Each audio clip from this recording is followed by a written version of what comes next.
Hi, I'm not quite sure how to begin, but I'll give it a shot. This happened to me when I was 14 years old. It was just my mom and me. We moved around a lot because she always had to relocate for her job. I've stayed in many different places, but none of them compare to this one. Even the look of it gave me the creeps. The exterior resembled a place that hadn't been tended to in years. I looked around the neighborhood and all the other houses seemed well kept, but not this one. This place was a dump. And that's saying a lot because we once lived in a one-bedroom for 2 weeks that was full of holes and old stuff. But somehow, this place was even worse. I was expecting to see holes in the floor and peeling paint, but to my surprise, the inside was so nice.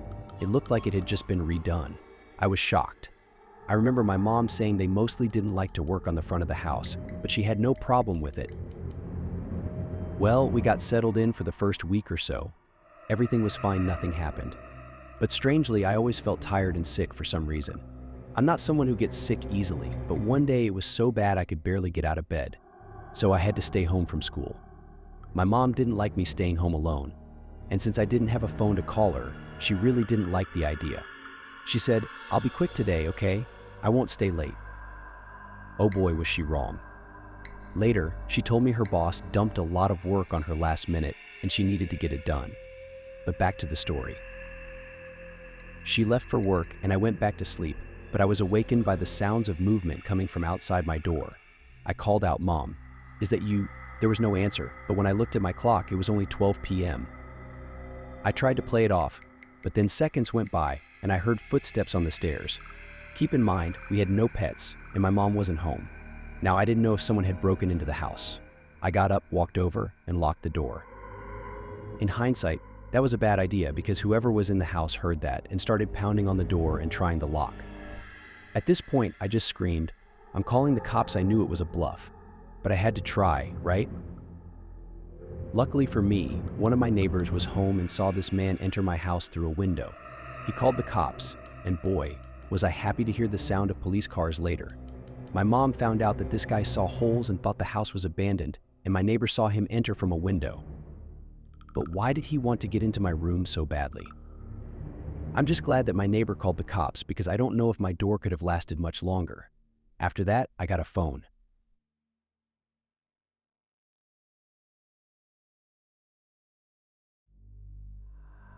I hope you're ready for this because what I'm about to tell you is the most terrifying experience of my life. It happened a few years ago, but the memory still sends shivers down my spine whenever I think about it.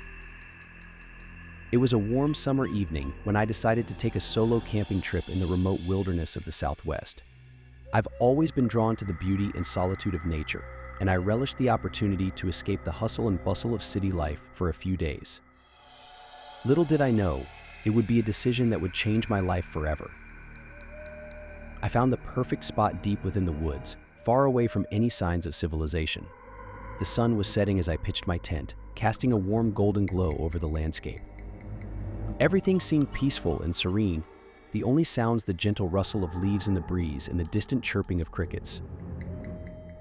As night fell, I built a small campfire and settled in for the night, the crackling flames providing a comforting warmth against the chill of the evening air. I lay back, gazing up at the star-studded sky, feeling a sense of contentment wash over me. But as the hours passed and the darkness deepened, I began to feel a growing sense of unease. It started as a nagging feeling at the back of my mind, a primal instinct warning me of danger. I tried to shake it off, telling myself it was just my imagination running wild, but deep down I knew better. It was then that I heard a faint rustling in the bushes just beyond the edge of the campfire's glow. I froze, my heart pounding in my chest as I strained to listen. It sounded like footsteps, slow and deliberate, as if whatever was out there was trying to remain undetected. I reached for the flashlight beside me, my hands trembling as I flicked it on and aimed it towards the source of the sound. But as the beam of light pierced the darkness, I saw nothing but empty forest, the shadows dancing ominously among the trees. I told myself it was just a raccoon or a deer, but deep down, I knew it was something far more sinister. I couldn't shake the feeling that I was being watched, that something was lurking in the darkness just beyond my line of sight. I tried to push the thoughts from my mind and focus on the warmth of the fire, but the feeling of unease only grew stronger with each passing moment. And then, just when I thought I couldn't take it anymore, I heard a low, guttural growl that sent a chill down my spine. I scrambled to my feet, my heart racing as I scanned the darkness for any sign of movement. But all I saw was the stillness of the night, the only sound the pounding of my own heart in my ears. And then, out of the corner of my eye, I saw a figure emerging from the shadows, its form shrouded in darkness. At first, I thought it was just a trick of the light, but as it drew closer, I realized it was something far more terrifying. It was like nothing I had ever seen before, a creature with the body of a wolf but the twisted, contorted features of a human. Its eyes gleamed with an otherworldly light, glowing a sickly yellow in the darkness. And as it stalked towards me, I knew I was face to face with a skinwalker. I wanted to run, to scream for help, but fear held me rooted to the spot. I could feel its gaze boring into me, stripping away my defenses until I was left exposed and vulnerable. And then, with a sudden burst of movement, it lunged towards me, its claws outstretched and gleaming in the firelight. I stumbled backward, tripping over a fallen log as I scrambled to escape its grasp. But before it could reach me, a deafening roar echoed through the forest, sending the creature recoiling in terror. I looked up to see a massive figure emerging from the shadows, its form towering over me like a protective guardian. It was a Navajo elder, armed with nothing but a ceremonial staff and a fierce determination to protect his land from the evil that lurked within. With a few swift movements, he banished the skinwalker back into the darkness from whence it came, leaving me shaken but unharmed. As the first light of dawn began to creep over the horizon, the elder turned to me with a solemn expression. "You are lucky to be alive," he said gravely. "Skinwalkers are ancient beings, powerful and cunning. You must be vigilant if you wish to survive in these lands." I nodded, my hands still trembling as I thanked him for saving my life. And as I packed up my camp and made my way back to civilization, I couldn't shake the feeling that the darkness of the wilderness held secrets far more terrifying than I could ever imagine.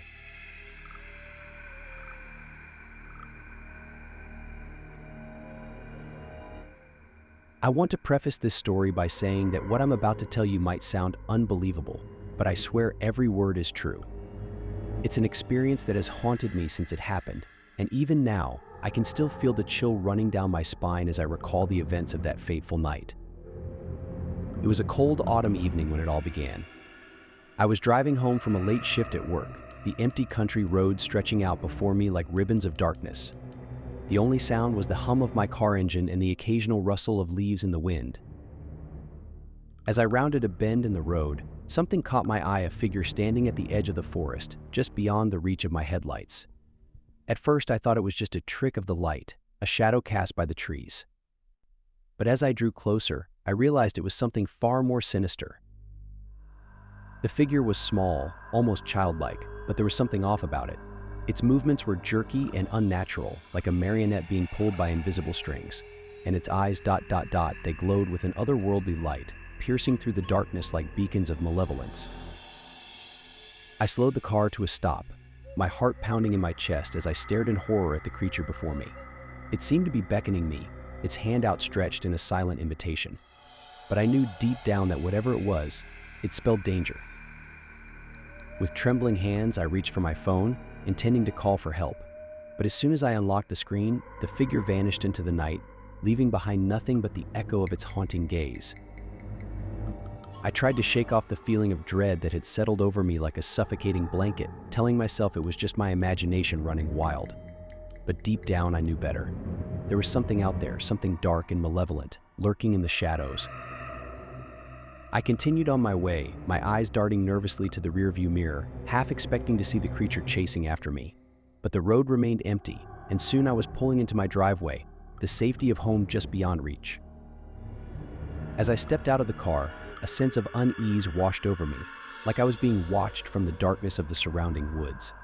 I hurried inside, bolting the door behind me and drawing the curtains tight against the night. But even as I tried to convince myself that it was just a trick of the light, a figment of my overactive imagination, I couldn't shake the feeling that I was not alone. And when I finally mustered the courage to peer out the window, what I saw chilled me to the bone. Standing in the moonlit glow, just beyond the edge of the forest, were the figures of the children. Their eyes gleamed with an unnatural intensity, black as coal and devoid of any warmth or humanity. They stood perfectly still, watching me with a silent malevolence that sent shivers down my spine.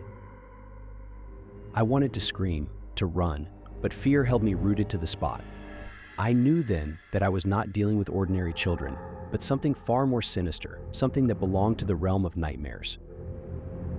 And as I watched, paralyzed with terror, the children began to move. With slow, deliberate steps, they advanced towards the house, their eyes never leaving mine.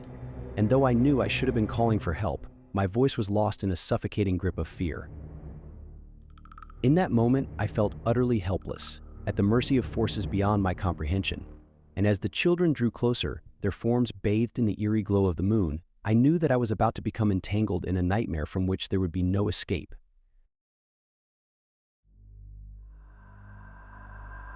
It was a dark and stormy night. I sat alone in my creaky old house, the only company being the rhythmic pitter-patter of rain against the windows. The occasional flash of lightning illuminated the room, casting eerie shadows that danced on the walls. I tried to distract myself by reading a book, but the storm outside seemed to have seeped into my mind, filling it with an unshakable sense of unease. As the hours ticked by, the house grew quieter, amplifying every small noise. Each creak of the floorboards made my heart skip a beat. I tried to convince myself that it was just my imagination running wild, but deep down I couldn't shake the feeling that I was not alone. Suddenly, I heard a faint whisper from the darkness beyond the hallway. It was so soft, I almost convinced myself I had imagined it. But then it came again, a low, sinister voice, calling my name. My pulse quickened as I sat frozen in fear. I knew I should have called someone, but the rational part of my brain insisted it was just my nerves playing tricks on me. I tried to brush it off and went back to my book, attempting to drown out the chilling whispers with the sound of my own voice as I read aloud. But the whispers persisted, growing louder and more insistent with each passing moment. They seemed to be coming from every corner of the house, surrounding me in a suffocating blanket of dread. I couldn't take it anymore. With trembling hands, I reached for my phone, intending to call for help. But as soon as I unlocked the screen, the whispers stopped abruptly, replaced by an eerie silence that was even more unnerving. That's when I heard a slow, deliberate tapping against the window. I turned slowly, my heart pounding in my chest, to see a figure standing outside in the pouring rain. It was too dark to make out any features, but I could feel its eyes boring into mine, sending shivers down my spine. I wanted to scream, to run, but fear had paralyzed me. I watched helplessly as the figure raised a hand and pressed it against the glass, leaving behind a foggy imprint that seemed to mock me. And then, as suddenly as it had appeared, the figure was gone, swallowed up by the darkness once more. I sat there, trembling and alone, the echoes of the whispers still lingering in my mind. With trembling hands, I dialed the emergency number, heart pounding as I awaited the reassuring voice on the other end. When the police arrived, they found nothing outside, no sign of anyone or anything. But as they swept through the house, their flashlights cutting through the darkness, they discovered something that chilled them to the bone, a message scrawled in the condensation on the window, just below the foggy handprint.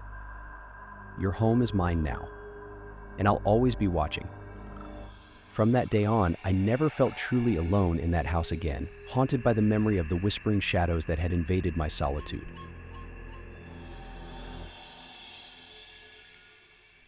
The cabin stood isolated amidst a sea of towering pines, its weather-beaten exterior blending seamlessly with the rugged landscape of the remote woods.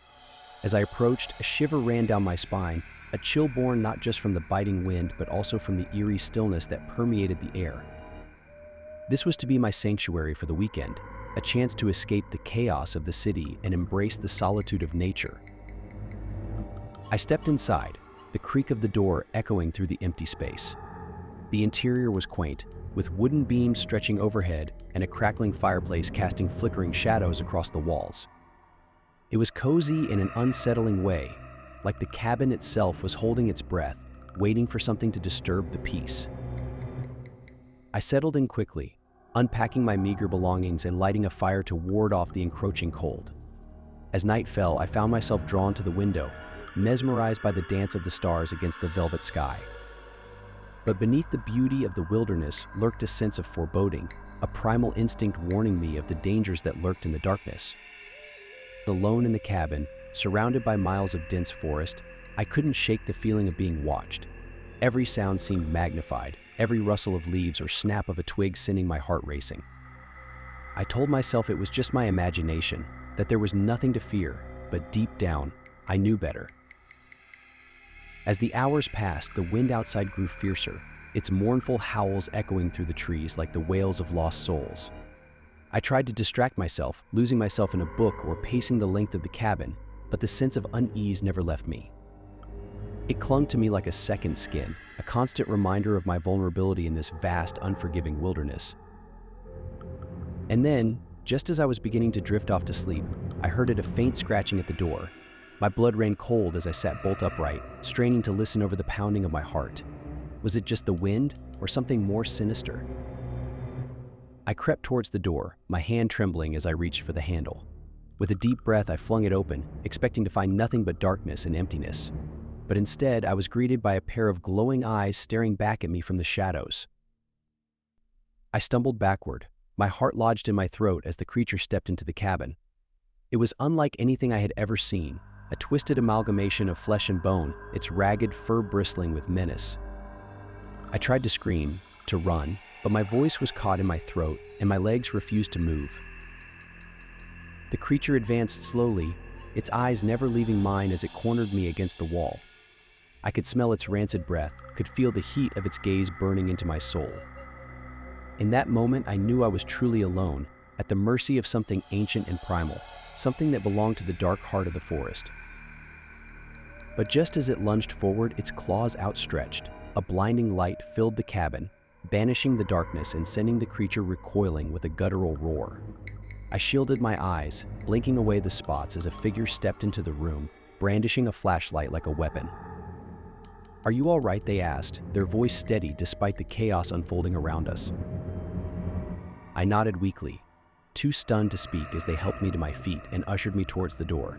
Together, we fled into the night, leaving the cabin and the creature behind us. As we emerged into the safety of the clearing, I glanced back at the cabin, its windows glowing like beacons in the darkness. And though I knew I would never return, a part of me couldn't help but wonder what other horrors lurked within the depths of the woods, waiting to be unleashed upon the unsuspecting souls who dared to wander too close. The clock struck midnight, echoing through the empty house like a mournful bell tolling for the dead. I sat alone in the dimly lit living room, the soft glow of the lamp casting long shadows across the walls. My parents had gone out for the evening, leaving me to fend for myself in our secluded home nestled deep within the woods. Normally, I relished the solitude, but tonight, a sense of unease hung heavy in the air. I tried to distract myself with a book, but the words blurred together, my mind unable to focus. Outside, the wind howled like a chorus of lost souls, and the branches scraped against the windows like skeletal fingers seeking entry. Each sound sent shivers down my spine, and I couldn't shake the feeling that I was being watched. I glanced nervously at the clock, willing time to move faster. But as the minutes dragged on, the silence of the house grew oppressive, suffocating me with its emptiness. Every creak of the floorboards made me jump, and I found myself constantly looking over my shoulder, expecting to see something lurking in the shadows. I tried to convince myself that it was just my imagination running wild, that there was nothing to fear. But deep down, I knew better. There was something in the house with me, something dark and malevolent, lurking just out of sight. I forced myself to get up and check the locks on the doors and windows, hoping to reassure myself that I was safe. But as I made my way through the darkened hallway, a chill ran down my spine, and I felt a presence behind me, its icy breath caressing the back of my neck. I whirled around, heart pounding, but there was nothing there. Just the empty hallway stretching out before me, shrouded in darkness. I shook my head, trying to dispel the feeling of dread that clung to me like a second skin, and continued on my way. Back in the living room, I sank onto the couch, wrapping myself in a blanket, as if it could shield me from whatever lurked in the shadows. But the silence of the house was deafening, pressing down on me like a weight, suffocating me with its emptiness. And then, just when I thought I couldn't take it anymore, I heard a soft, plaintive whisper, barely audible above the wind outside. My blood turned to ice in my veins as I strained to make out the words, my heart hammering in my chest. "Help me," the voice whispered, its tone filled with agony and despair. Please help me." I froze, the sound sending chills down my spine. It sounded like it was coming from the basement, a place I had always avoided, convinced that it was haunted by something sinister. But despite my fear, I couldn't ignore the plea in the voice, couldn't turn my back on someone in need. With trembling hands, I made my way to the basement door, each step heavy with dread. The door creaked open on rusty hinges, revealing a yawning blackness that seemed to swallow the light. I hesitated on the threshold, the darkness pressing in around me like a living thing. And then, with a deep breath, I stepped inside. The air was thick and musty, filled with the scent of decay. I moved slowly, my footsteps echoing in the silence as I descended deeper into the darkness. The stairs seemed to go on forever, twisting and turning until I had lost all sense of direction. And then, at the bottom, I found it a small, cramped room filled with shadows and dust. And there, huddled in the corner, was a figure wrapped in tattered clothes, its face hidden in the darkness. "Are you okay?" I asked, my voice barely above a whisper.